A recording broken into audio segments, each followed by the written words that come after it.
कहा जाता है कि पालीवाल समुदाय के इस इलाके में कुल 84 गांव थे और उन्हीं में से एक ये गांव भी था। मेहनती और रईस माने जाने वाले पालीवाल ब्राह्मणों की कुलधरा शाखा ने सन 1291 में इस गांव को बसाया था, जहां करीब 600 घर थे।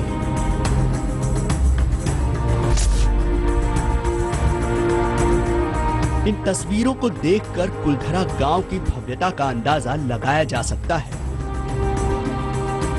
कुलधरा गांव संपन्न सभ्यता की मिसाल हुआ करता था, लेकिन आज ये वीरान है।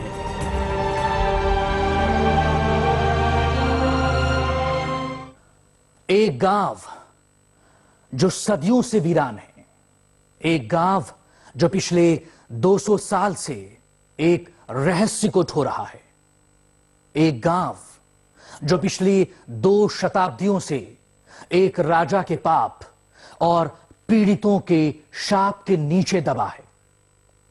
कोई कहता है कि कुलधारा की जमीन पर सैकड़ों साल से भटकती रूहों का पहरा है, तो कोई ये मानता है कि कुलधरा को एक शाप ने वीरान कर दिया।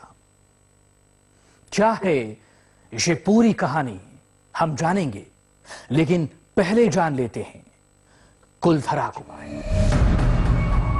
कभी ये जगह गुलजार हुआ करती थी, लेकिन आज यहाँ सन्नाटे की चादर पसरी है। कभी यहाँ जिंदगी खिलखिलाती थी, लेकिन अब यहाँ चमगादड़ों और परिंदों की आवाजें रोंगटे खड़े कर देती थी। कभी यहाँ इंसानी सभ्यता और संपन्नता की झलक मिलती थी, लेकिन अब यहाँ दूर दूर तक सन्नाटा बस रहा है। इस गांव में बेशक दिन के उजाले में कोई भी चला जाए, लेकिन रात के सन्नाटे में इस तरफ रुख करने की हिमाकत कोई भी नहीं करता, क्योंकि इस गांव पर एक खास समुदाय के शाप का असर है, जिसकी वजह से ये गांव पिछले 200 साल से अपनी बदकिस्मती पर आंसू बहा रहा है।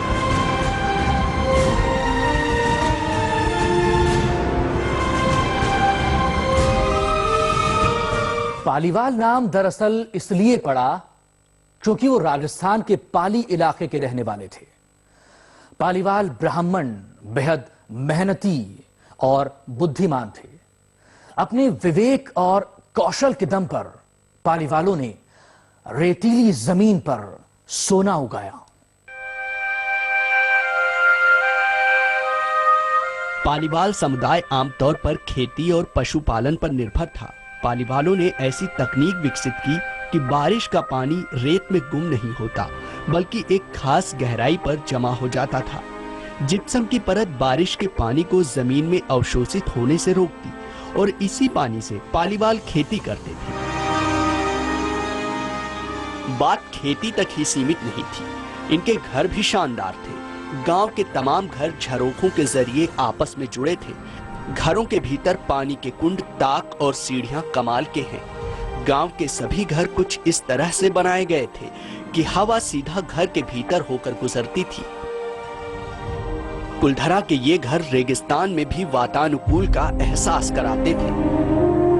उन पालीवालों ने जो श्रम किया, जल सर्वेक्षण किया, भूमि की तलाशी ली, कौन से उर्वरा है, कौन से क्या है और किस तरह का उद्योग यहाँ पनप सकता है और किस तरह का ये स्थल मार्ग आगे जा करके अफगानिस्तान, चीन और सुदूर तक पहुँचता है, उसके लिए हमारा क्या योगदान हो सकता है, उस सारे को श्रम से, साधना से, तपस्या से, अपने पसीने से सुफलदायी बना करके उन्होंने जो कार्य किया, उसका ही आज परिणाम है कि जैसलमेर के 84 गांव पालीवालों के नाम से प्रसिद्ध है।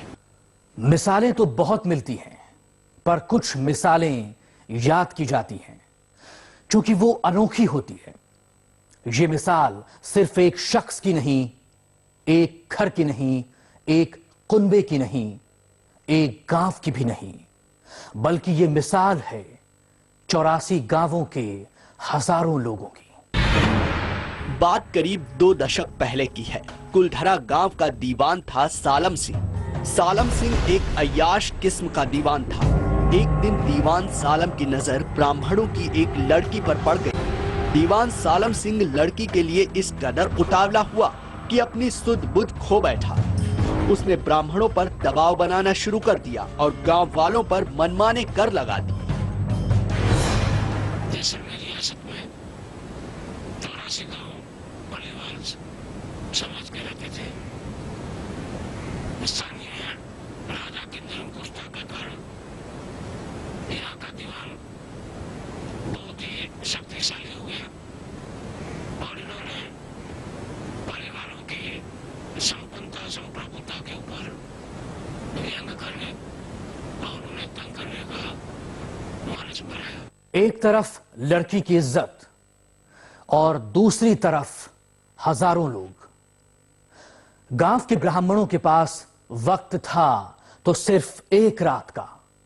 इस एक रात में ही उन्हें यह तय करना था कि या तो अपनी लड़की की इज्जत का सौदा कर लें या सजा को तैयार रहें। फिर क्या, ब्राह्मणों ने रातों रात एक फैसला कर लिया।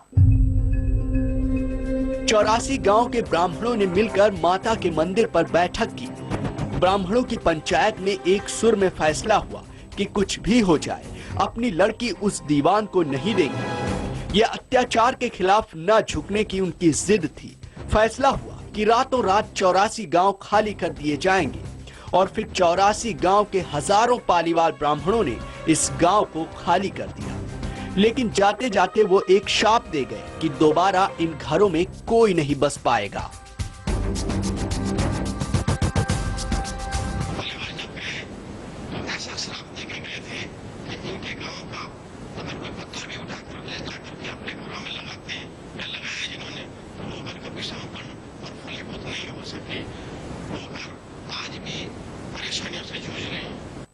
उस रात के बाद ये पता ही नहीं चला कि हजारों पालीवाल ब्राह्मण आखिर गए कहां। कि वाकई दिलचस्प कहानी है। कहते हैं उस रात के बाद कुलधरा में आज तक कोई नहीं बच सका। कोशिशें तो बहुत हुई पर नाकाम रहीं। गुजरते वक्त के साथ साथ कई लोगों और सरकार ने इन गांवों को बसाने की कोशिश की, लेकिन कामयाब नहीं हो सके। जो भी इन घरों में रहने की कोशिश करता वो बर्बाद हो जाता या फिर ऐसी मुसीबत आती कि किसी न किसी की जान लेकर ही जाती। सरकार की ये कोशिश तो असफल रही। दूसरी कोशिश जरूर शुरू कर दी गई है। इन तमाम गांवों की घेराबंदी कर दी गई है। अब यहाँ शाम ढलने के बाद किसी के भी जाने पर पाबंदी है। लोग मानते हैं कि इस गांव पर आत्माओं का पहरा है। लोग कहते हैं कि इस जगह पर भूत प्रेत का साया है, लेकिन सच्चाई कितनी है ये कोई नहीं जानता। इस बारे में कुलधरा के आसपास के बाशिंदों का क्या कहना है, जरा इसे सुनिए।